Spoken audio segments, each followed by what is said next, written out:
pagi, selamat bertemu kembali dengan Bu Win. Bu Win senang saat ini bisa menjumpai kalian lewat video pembelajaran hari ini. Nah, hari ini apa ya yang akan kita pelajari? Ya, sekarang kalian lihat dulu video yang akan kalian perhatikan.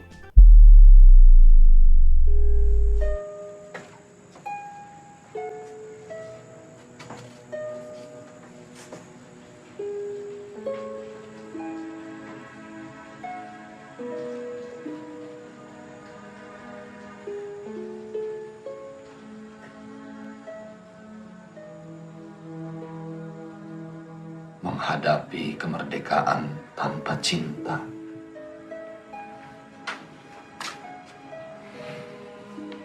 Kau takkan mengerti segala lukaku, karena cinta telah sembunyikan pisaunya.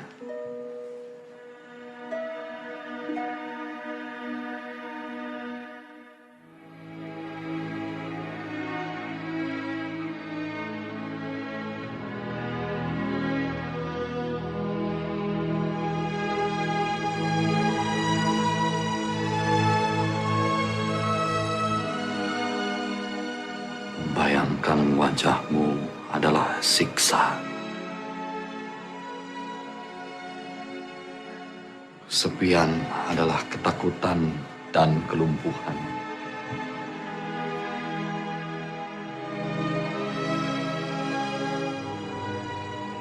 Engkau telah menjadi racun bagi darahku.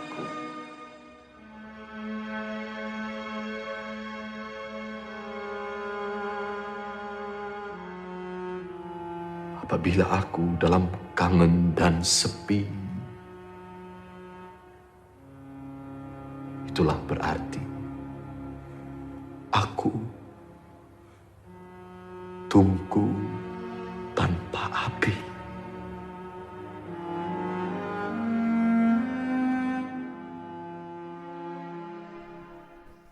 Nah, gimana anak-anak? Sudah melihat videonya?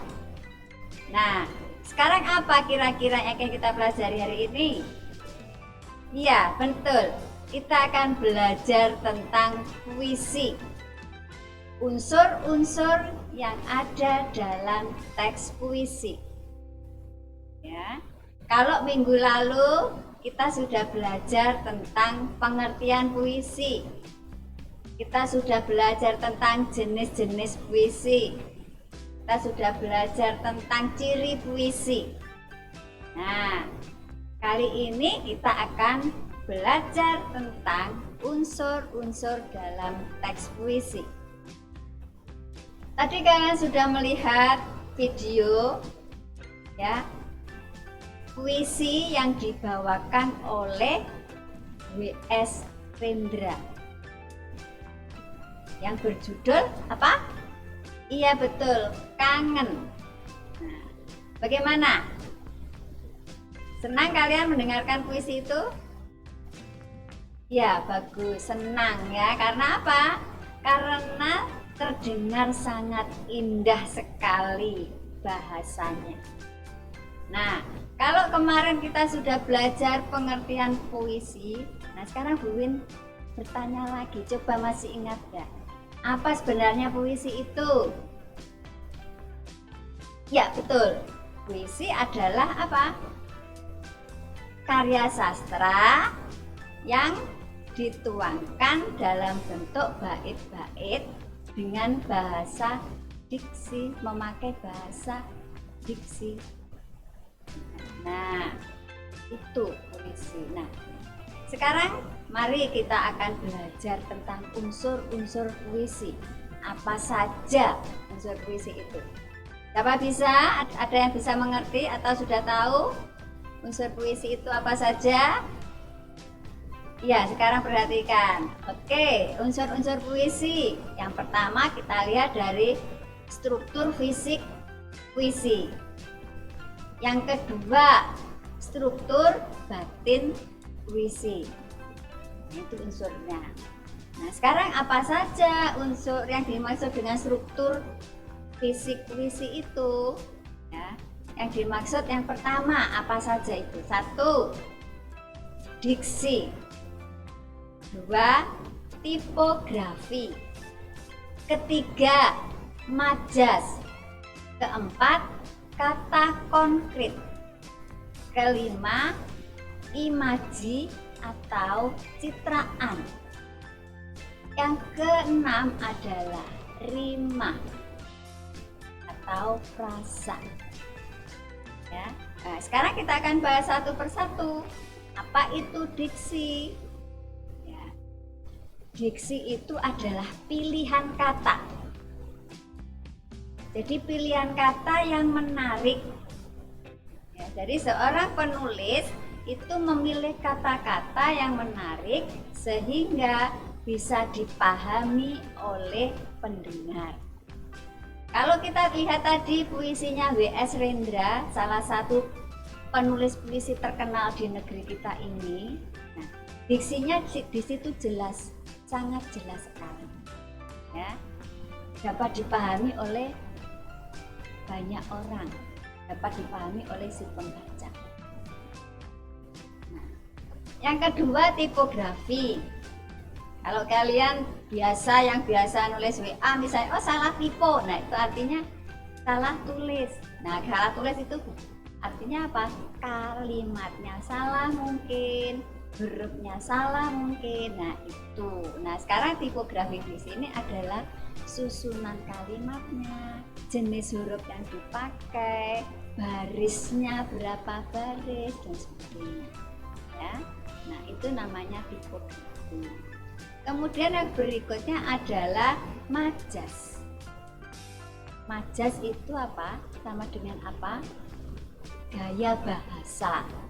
Ya, gaya bahasa. Kalau kita biasa disebut dengan gaya bahasa.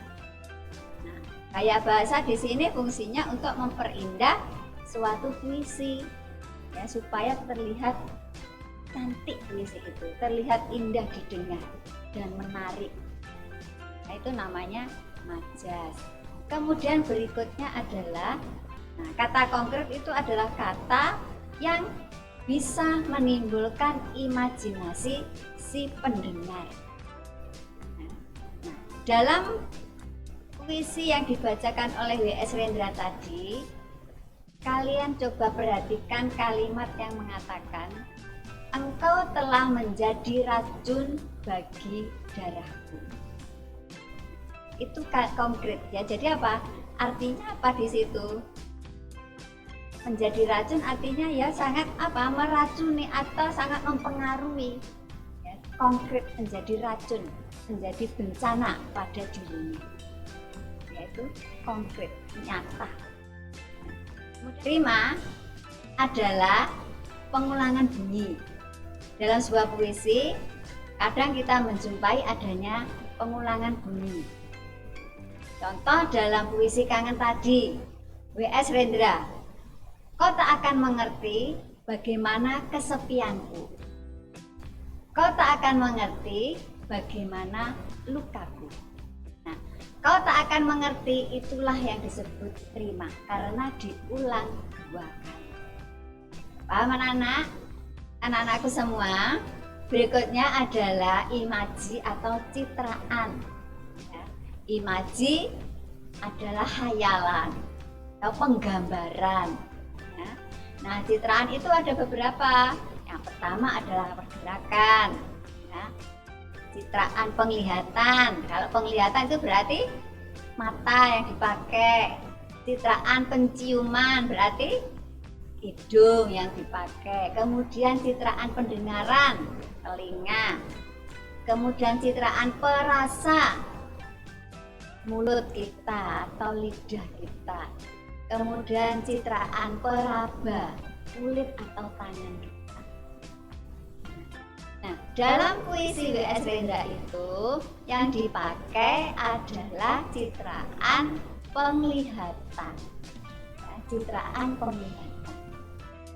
Selanjutnya kita akan membahas tentang struktur batin puisi. Apa saja struktur batin puisi itu? Ada yang bisa menjawab pertanyaannya, Bu? Ya, Bagus ya. Pertama adalah tema, kemudian nada, ketiga amanat, dan keempat adalah perasaan. Nah, sekarang kita bahas satu persatu ya. Tema. Apa itu tema? Tema itu atau disebut juga makna. Makna dalam sebuah puisi.